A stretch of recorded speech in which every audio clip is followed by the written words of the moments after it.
Hey, what is going on, everybody, and welcome to another edition of Vlogs with Boilon Friday. Now, we've had a lot of information thrown our way lately with the upcoming Gambit raids and Ace of Raids event, which I hope that in today's vlog we actually get the milestone numbers so we can do some proper math on this coming up as far as what raids need to be run for the milestone points to clear, and see if there's any changes to the information that we received. Also, don't forget to subscribe to the channel and ring that notification bell for MSF event updates to keep you posted on what's coming up and how you can perform better in it. Otherwise, we have the upcoming patch just around the corner next week as well, so there's going to be a fair bit of changes, and I hope we get to see some preview of what's to come in today's video. So, if you're ready to go, then let's go boil this blog down.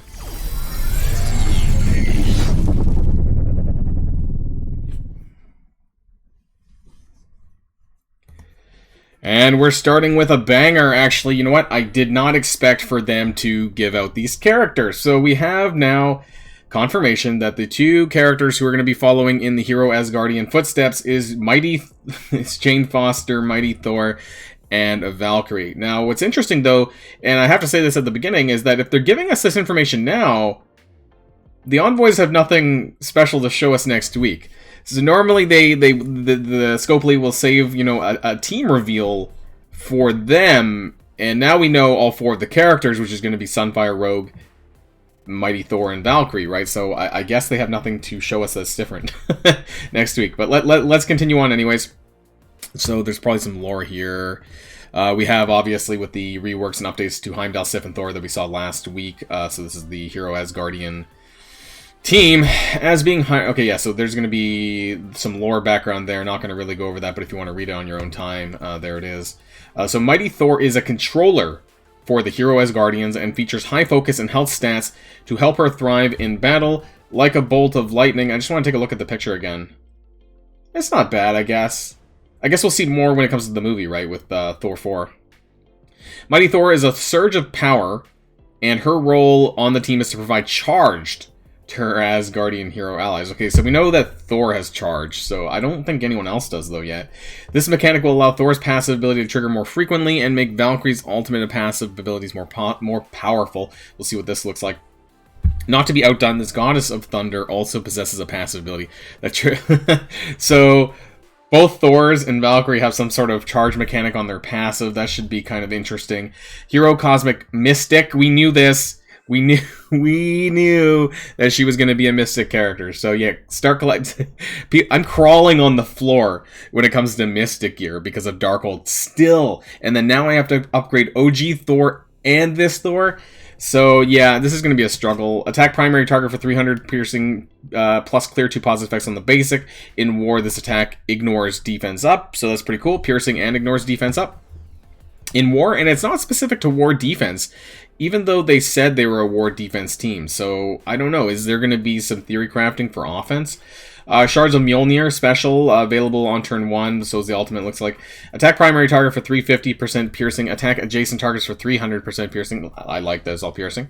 If the primary target has stun, reduce the target's speed bar by 25%. If the primary target does not have stun, apply disrupted for 2 turns. In war, this attacks... it ignores defense up. Okay, so I don't know if this is intended to be used on someone with stun necessarily, or it depends on the turn order maybe, I guess. We'll see. Ride the Lightning, ultimate, available on turn 1 as well, so maybe this is 1, this is turn 2. Attack all enemies for 350% piercing. All piercing damage, which is really good. If her stats are very high, then this is going to be some pretty incredible damage. Plus flip 2 positive effects to negative effects. AoE, that's really good. Outside of war, that sounds really good. Energy cost is kind of high, but we'll see. Apply blind to the primary target. This is interesting because normally there's not like an AoE damage and blind move, so that's pretty cool. Gain 3 charge for her in war. So in war, ignores defense up for every single attack. So that's really cool. Passive Goddess of Thunder. At the end of any turn, if this character has 5 or more charge, attack the enemy with the highest damage. That does not have trauma. What is this alluding to, exactly?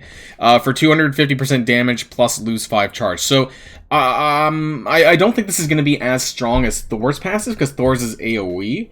But there might be something else there. In war, apply trauma. In war, attack ignores defense up. that does not have trauma. So maybe it's just... Oh, I see. Okay, so... Who does not have trauma? So it's just going to be adding trauma to different characters as it gets more charges. You know, potentially multiple traumas on the board then in war using this if the charges stack up really quickly. On turn, heal self for 5% of max health plus 5%. So 25% with the whole team. That's good. As Guardian ally as well, which means there might be some theory crafting potential for Hela. Who knows? When this character or a hero as Guardian attacks an enemy, apply +1 charge. So when they attack an enemy, not when they get hit like regular Thor does. Apply +1 charge to all chargeable heroes. So that is really, really good on attack. So Thor gets it when other people get hit. She gives it to people when they attack. Gain 25% max health in war. Hero as Guardian allies gain 25% max health, so that's good. That replaces Hela's passive, I think. In war, gain 50% resistance against heal block. That's kind of interesting as well. Maybe anti-symbiote, something like that. In war, hero as Guardian allies gain an additional... Oh, wait, no, she gets it, and then she gives it to the team. So, that's interesting. It's only 50%, but hey-oh, you know, maybe it helps. Let's look at Valkyrie now. So, again, there's the lore, you know, read that if you want to. This hero as Guardian Warrior prefers to get her hands dirty. Okay, so I just wanted to jump ahead. So I kind of, so she's skilled, like Sif. So I kind of wagered that. I'm glad to see that actually happened. This hero as Guardian Warrior prefers to get her hands dirty as a brawler with high damage. So that's good. It's kind of spreading out the ISOs a little bit. Along with cutting down foes, Valkyrie also applies positive effects to her allies upon a hero as Guardian death, empowering the survivors to avenge the fallen. This powerful passive ability allows the hero as Guardians to turn... Okay, so let's figure out what that talks about. Basic. Attack primary target for 275 plus bonuses. So that's pretty good right off the bat. That's like 550% damage on a basic. That's a lot. If her damage stat is decent, that could immediately... Even just a basic attack could do a lot of damage. You know, I'm thinking of, like, Spider-Punk, just, you know, without the need to have web warriors, because he requires a web warrior to do the bonus attack. If the primary target has any of this, death proof, each attack deals an additional 50%, so that could jump that 550 to 650, apply bleed, transfer that death proof to the most injured ally, and then gain a charge up to a max of 10. So that's really punishing people with death proof. I don't necessarily know, you know, which team this is a call out to, if any, but kind of a neat mechanic, I guess. Valkyrie's charge special 5 out of 5, available on turn 1. Apply 2 counter, 2 defense up for 2 turns, and offense... That's a huge buff for the team. Attack primary target for 400% damage and apply stun. Wow. So that's another stun. That's crazy. On top of Thor's AoE stun, of course, which is available. If the primary target has death proof, does an additional 100%. Okay, so that's okay. So 500% possibly with a stun if they have death proof. But the buffs, wow. Defense up, offense up, and counter for 2 turns. That is pretty good. And what I'm wondering here is based on Mighty Thor's passive here. This one here. If this character... No. Not that one, sorry. This. When this character or hero as Guardian attacks an enemy, apply +1 charge. Is that going to work on counters? Maybe. Maybe let me know in the comments down below if you think that might. And that would be really crazy because that's going to give everyone counters. They're going to counterattack. And if that adds the charges based on Mighty Thor, holy shit. Like, charges are going to be thrown out left, right. Ultimate Dragon Fang's Bite, available on turn 2. Even though it says 5 out of 7, that means turn 2. Because they get 1 at the start. Attack primary target for 300% damage, plus apply ability block. That is solid. Not only is it outside of war, ability blocks are always really good for taking out sort of certain characters, even in a standalone fashion. So I quite like that. If the primary target has death proof, this attack does more damage. So she's really like punishing death proof characters. If this character has charged rebound chain to 1 adjacent enemy per 2 charged on this character for 280% damage, and then additional, the chain attacks are reduced, and then it does more if they have death proof.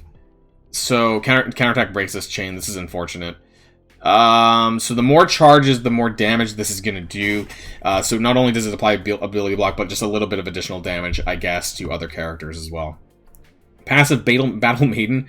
On turn, heal self for 5%. So yeah, the typical sort of Asgardian thing here. So up to 25%. Plus 10% damage up to a max of 30. So that's interesting. So she's going to have plus 30% extra damage with 3 other allies. When this character or a hero Asgardian And keep in mind that some of these are Asgardian allies, which again includes like characters like Hela, you know, who you might be able to theory craft in. When this character or a hero Asgardian ally dies, 50% chance to perform the following actions on self and all hero Asgardian allies. Clear all negative effects, apply safeguard, apply the following, there's a lot of shit here. Immunity, offense up, defense up, generate ability, like a lot of things. So, yeah, basically if a hero Asgardian dies, or her, then everyone, you know, it's kind of, think of like a Groot, or more recently like a Phantom X sort of thing, where they get all empowered to hopefully finish and win the battle, right? Kind of interesting. I don't like that. I get it's not encouraging people to die, but I guess if they do die, then, you know, it's a little bit extra, right?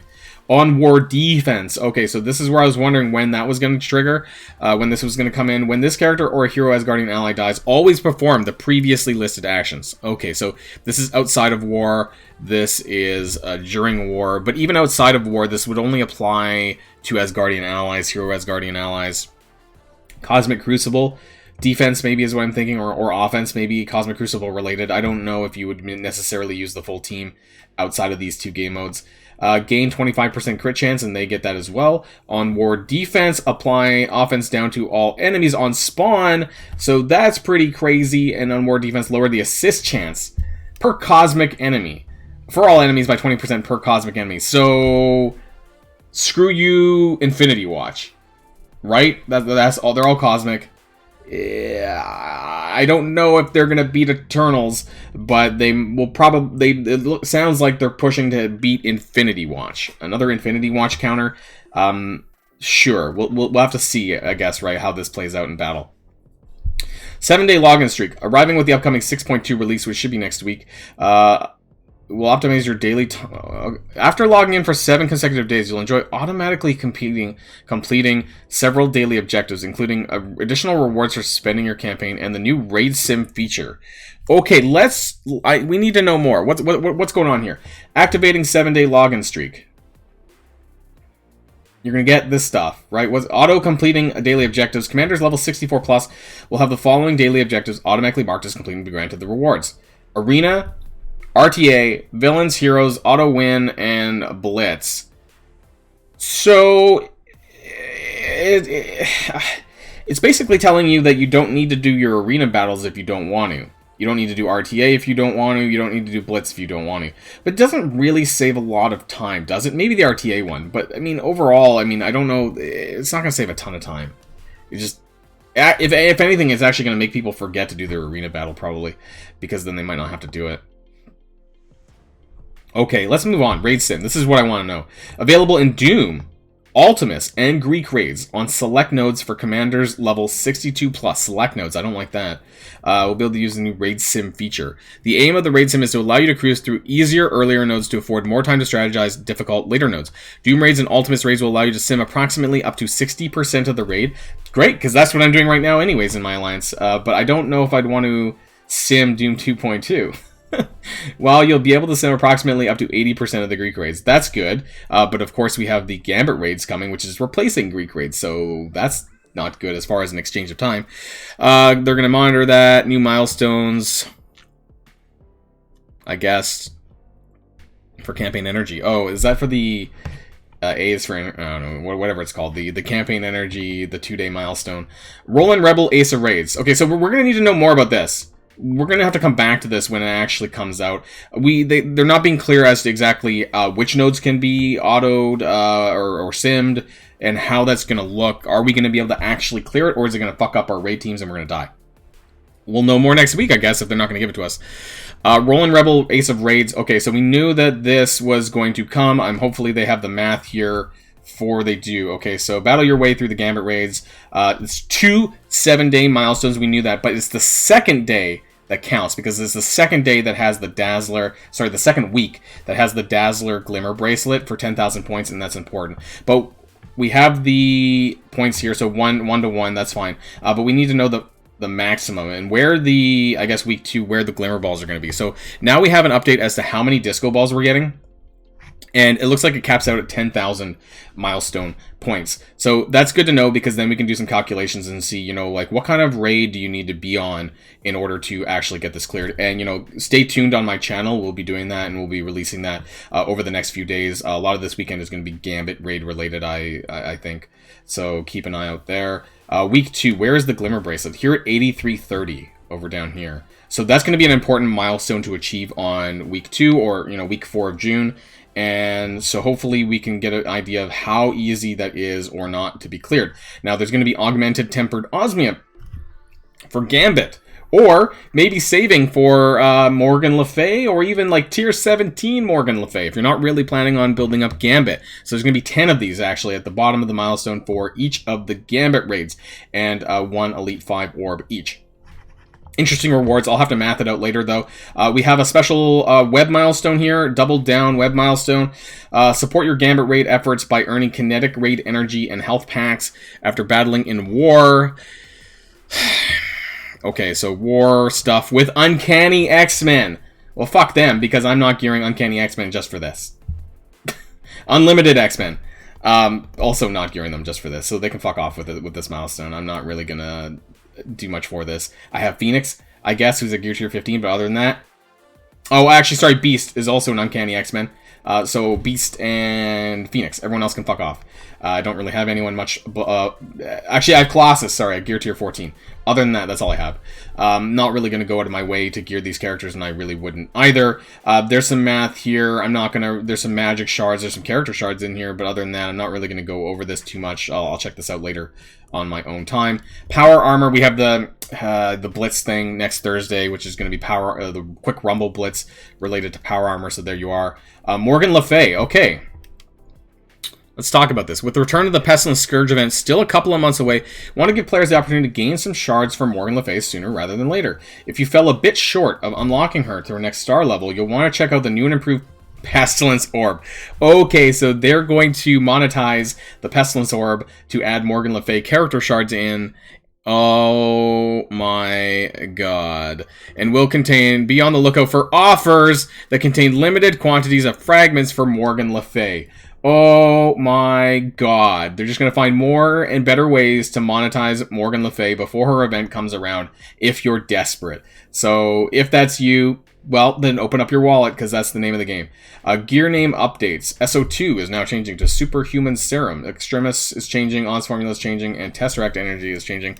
For what reason, I'm not sure. But hey-oh. Character availability.